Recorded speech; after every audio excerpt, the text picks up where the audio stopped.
पता नहीं अचानक कैसे लग गया, बहुत तेज लगा। अब जल्दी कहीं से हम लोग निकल चल। जो गैस 120-30 में मिल रहा था, अब तो 350 रुपया किलो खरीद कर लेके आई आज। रिठाला के बस्तियों में बार बार आग क्यों लग रही है? 5 मार्च के सवेरे दोबारा एक बस्ती में बड़ी आग लगी और ये पहली या दूसरी बार नहीं है जब इस ज्यादातर बंगाली मुस्लिम मजदूरों की बस्ती में आग लग रही हो। साल 2011 में भी लगी, 2016 में और 2025 में भी इसी तरह से बस्ती में अचानक से आग लग गई। 2021 में जब बस्ती वासियों ने पुलिस को किसी के द्वारा आग लगाने की कोशिश की खबर की तो कोई कार्रवाई करने के बजाय पुलिस वालों ने बस्ती के लोगों को ही धमकाते हुए कहा, सीधे तरीके से ये जगह खाली कर दो वरना वही हाल होगा जो फलस्तीन वालों का हुआ है। आग लगने की इन घटनाओं को अलग अलग देखने पर ये घटनाएं किसी अचानक हुए हादसे की तरह नजर आती हैं, लेकिन सब घटनाओं को एक जगह पर साथ मिलाकर देखें तो समझ आता है कि इन हादसों का एक पुराना इतिहास है। इस बार की आग में एक 17 साल की लड़की की जान जाने के बावजूद पुलिस ने अब तक कोई जांच नहीं की है। हर बार एक तरह से आग लगने की घटना और पुलिस की बेरुखी एक पैटर्न की तरफ इशारा करता है जिसे नजरअंदाज नहीं किया जा सकता। आज हम दिल्ली में रिठाला के एक बस्ती में आए हैं। यहाँ कुछ ही दिन पहले भीषण आग लगी। 5 मार्च सुबह 4 बजे के आसपास आग शुरू हुई और पूरी बस्ती में तेज़ी से फैली। आग की वजह से करीब 150 झुग्गियाँ जल गई और एक लड़की की मौत भी हो गई। जब रमजान की टाइम हो ना तब 4 बजे हम लोग उठ गया था 4 बजे, फिर अचानक एकदम वहाँ पर आग लग गया मेन गेट में। गेट से तो कोई निकल भी ना पाया, सब उधर से निकाला। 8 बजे करीब उसकी वो आग बुझा जब आने दिया यहाँ पे। जब उसकी वो पुलिस वाला की बोला जो मेरा बहन का लड़की है रोजीना, उसका नाम है, 17 साल की, वो निकल नहीं पाया। वो लड़की को बुलाया था, वो लड़की दोबारा वापस चले गया पकड़ने के लिए। आप तब काम पर गई थी? हाँ, ये लोग काम पे चले गए। आपको काम पर कितने बजे जाना पड़ता है? 4 बजे 3:30 बजे। आग लग के जब बुझ गई उसके बाद में पानी की गाड़ी आया। यहाँ पे ऐसी होता है, आग लग जाता है, सारा जल के खाक हो जाता है, उसके बाद में पानी की गाड़ी आता है। पानी की गाड़ी 10 मिनट 5 मिनट की रास्ता नहीं है यहाँ तक आने। पानी की गाड़ी आ जाता तो बचा लेता, जुग्गी बच जाता। सरकार का अभी तक कोई मदद नहीं मिला है। सरकार से कोई आया भी तो बस आधार का फोटोकॉपी लेकर चला गया। उसके बाद मदद, राशन, मुआवजा इसकी कोई बात शुरू नहीं हुई है। रेखा गुप्ता तो मदद सबको करती है, तो हम लोग का भी तो करना चाहिए कि बेटी बढ़ती है तो मुंह में तो बोलती है बेटी आगे बढ़ाओ मोदी, तो आगे कैसे बढ़ा तो पीछे कर दिया। हाँ, आगे कैसे बढ़ाऊंगी बेटी? ये तो लिखाई पढ़ाई करती है, सारा किताब तब जल गया, कहाँ से आगे बढ़ेगी बच्चा? बोलो। वो लोग तो देख सकती है, सरकारी का स्कूल जा रहे हैं कि रंगील ड्रेस में आ रहे बच्चा लोग, तो वो लोग भी तो मदद कर सकती है ना।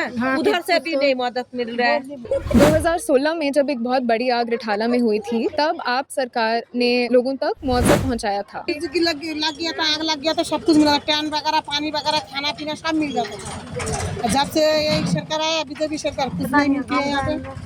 अभी वहाँ जला था उनको भी कुछ नहीं मिला, हम लोग का जला हम लोग का भी कुछ नहीं मिला। अब तो जल गई, कोई भी नहीं आया यहाँ पे।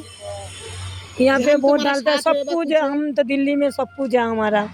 वोट डालते हैं, यहाँ रेशम काटता वो जल गया। हम लोग का कबाड़ा का काम है, जिसको कबाड़ा देता है वही भी नहीं कुछ दिया, तो और क्या करूँगी? कौन देगा? सरकार तो नहीं दे रहा। विचित्र बात यह है कि जहाँ से आग शुरू हुई वहाँ पर कोई रहता भी नहीं था। एक खाली घर से आग शुरू हुई।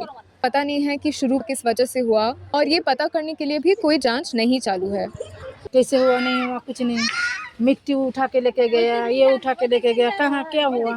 घर खाली था, कबाड़ा था उसमें, वहाँ से शुरू एकदम अचानक। ऐसे आग लगने या बुलडोजर होने के बार बार अवसर होने पर ये बात सामान्य बना दी जाती है कि विकास के नाम पर ऐसे बस्तियां और इनके रहने वाले लोगों को हटाया जा सकता है। 2-3 महीना तो लग जाएगा। 2-3 महीना तो लग जाएगा, क्योंकि हम लोग का पैसा मोटी पैसा लगेगा ना, 10,000 रुपया होगा तो अब हमारा झुग्गी बनेगी। पैसा खाना है, पीना है, बनाना है, सब कुछ है। अभी लोगों के सामने काफी कठिनाई साथ में सामने आ रही हैं, जैसे गैस की महंगाई एकदम से बढ़ जाना, बारिश होना मार्च में और ईद का समय भी होना। बारिश में तो चला क्या तिरपल तो देना चाहिए, जो तिरपल लगा के वो लोग बैठ के रहे, वो भी तो नहीं मिला। गैस भी नहीं मिल रहा है, इतना कर दिया। सुबह के चाय नहीं मिलती है, बच्चा लोग भूखा रहते हैं, प्यासा रहते हैं, क्या बताऊँ?